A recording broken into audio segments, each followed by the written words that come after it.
whole, in addition to 4 individual defendants. To take you to New York, where the Attorney General there is announcing making a major announcement involving the NRA. Let us listen. LaPierre, who has been the face of the NRA for decades.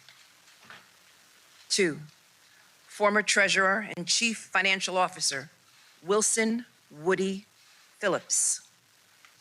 3, former Chief of Staff and the Executive Director of Operations Joshua Powell. And 4, Corporate Secretary and General Counsel John Fraser.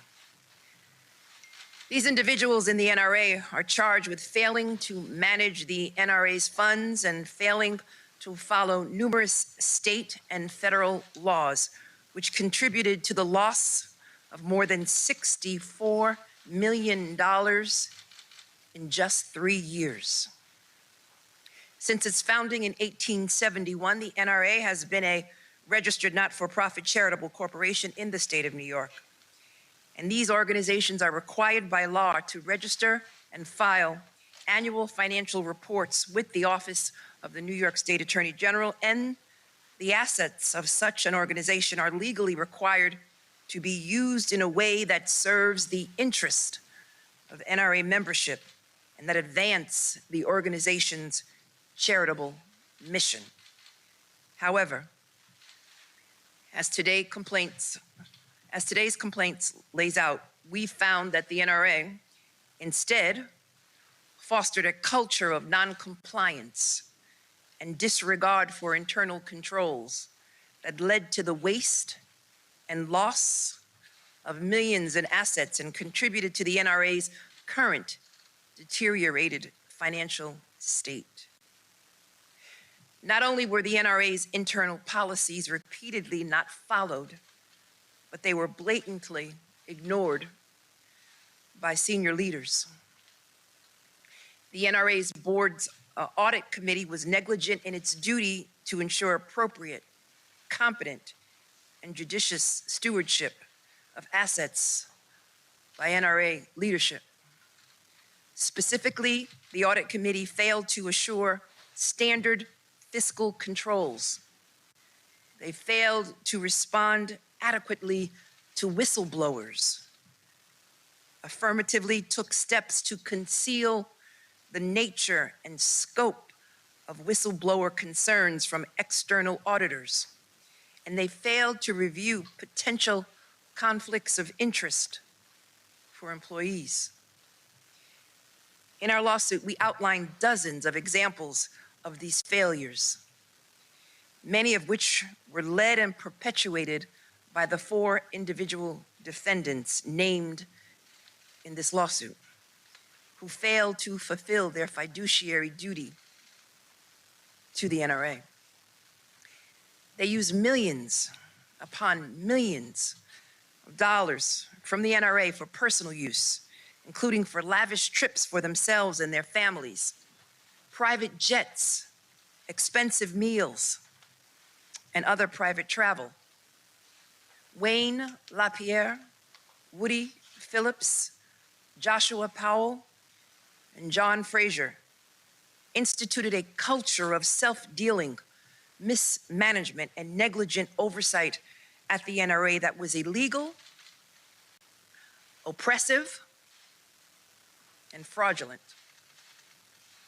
They overrode and they evaded internal controls to allow themselves, their families, and favored board members, employees, and vendors to benefit through reimbursed expenses, related party transactions, excess compensation, side deals, and waste of charitable assets without regard to the NRA's best interest. The central figure behind this scheme was none other than Mr. Wayne LaPierre, the national face of the NRA, who was entrusted with running its day-to-day operations. Mr. LaPierre exploited the organization for his and his family's financial benefit and the benefit of a close circle of NRA staff, board members, and vendors. Specifically, Mr. LaPierre spent hundreds of thousands of dollars of the NRA's charitable assets for personal private plane trips for himself and his family, including extended family when he was not present. He visited the Bahamas by private air charter at least 8 times in an approximate 3-year period with his family at a cost of more than $500,000 to the NRA. He traveled on multiple luxury hunting safaris in Africa at the expense of an NRA vendor. He spent millions of dollars on unwanted travel consultants for decades, including for the booking of luxury black car service. In the past 2 years alone, Mr. LaPierre spent more than $3.6 million on these travel agent services.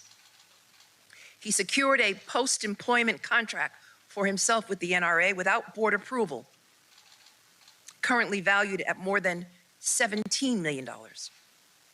He allotted several million dollars annually in NRA funds for private security costs for himself and his family without sufficient oversight on their use. He received more than $1.2 million in reimbursement in just a 4-year period for expenditures that included gifts for favored friends and vendors, travel expenses for himself and his family, and membership fees at golf clubs, hotels, and other member clubs. He even secured lucrative consulting contracts for ex-employees and board members worth millions of dollars.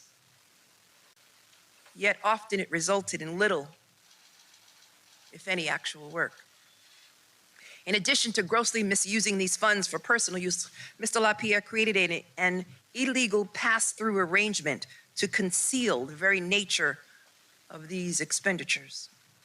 For decades, Mr. LaPierre and the founder of Ackerman McQueen, the NRA's longtime advertising firm, had a practice whereby Ackerman McQueen would pay for these non-contractual, out-of-pocket expenses for Mr. LaPierre and other NRA executives and pass those expenses through to the NRA. These expenses would then be paid for by the NRA without written approval, without receipts, without any supporting business purpose documentation.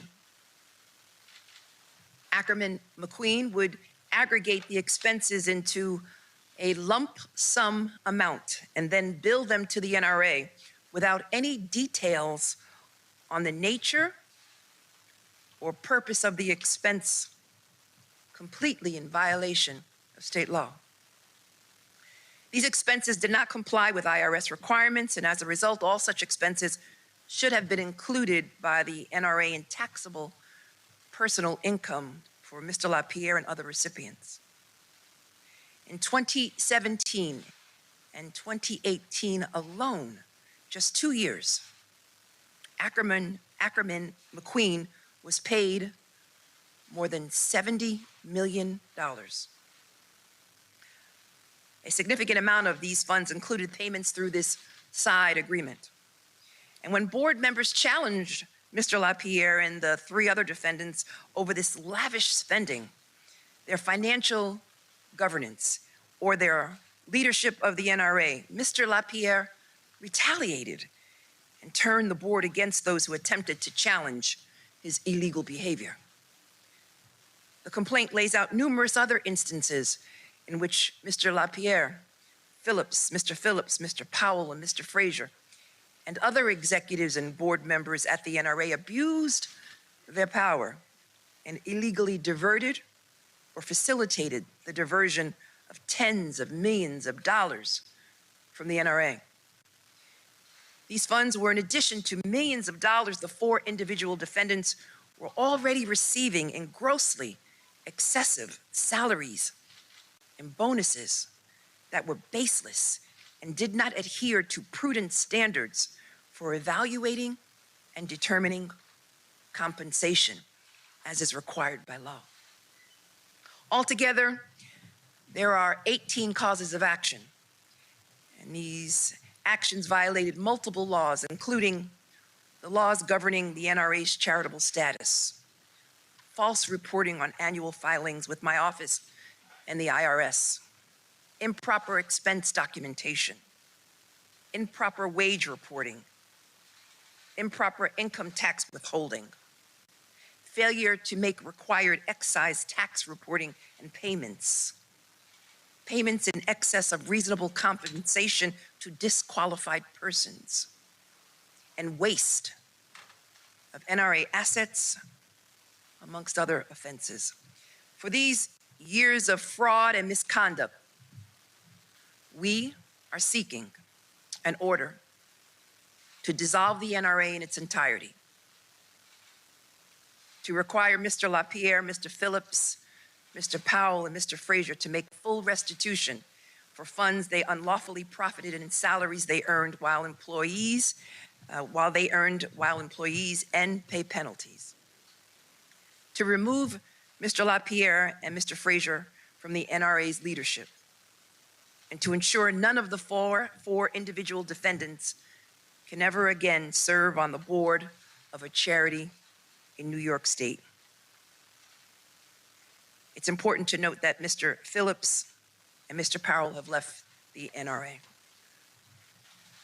It's clear that the NRA has been failing to carry out its stated mission for many, many years, and instead has operated as a breeding ground for greed, abuse, and brazen illegality. In this state, we have a set of laws that every individual and entity must be held accountable to, regardless of who you are, regardless of your power, size, influence, wealth, or station in life. One set of laws. And today, we send a strong and loud message that no one is above the law, not even the NRA, one of the most powerful organizations in this country. Again, I'd like to thank the Chief of the Charities Bureau, Jim Sheehan, and the Co-Chief of the Enforcement Section, Emily Stern. And they led with a dedicated and experienced and professional team of attorneys who I am very proud to be associated with. Also a team of accountants and legal assistants, and they include Assistant Attorney General and Special Counsel of the Litigation Bureau, Monica Connell, Assistant Attorney General William Wang, Assistant Attorney General Sharon Sash, Assistant Attorney General Jonathan Conley, Assistant Attorney General Stephen Thompson, and Assistant Attorney General Erica James, all of the Charities Bureau, with additional assistance from Chief Accountant Judith Welsh Libros, Associate Accountant Darren Beauchamp, and Associate Accountant Charles Aganou, in addition to numerous other individuals at the Office of Attorney General. The Charities Bureau is part of the Division for Social Justice, which is supervised by Chief Deputy Attorney General Megan Fox and First Deputy Attorney General Jennifer Levy, who were integral and instrumental in overseeing this entire process.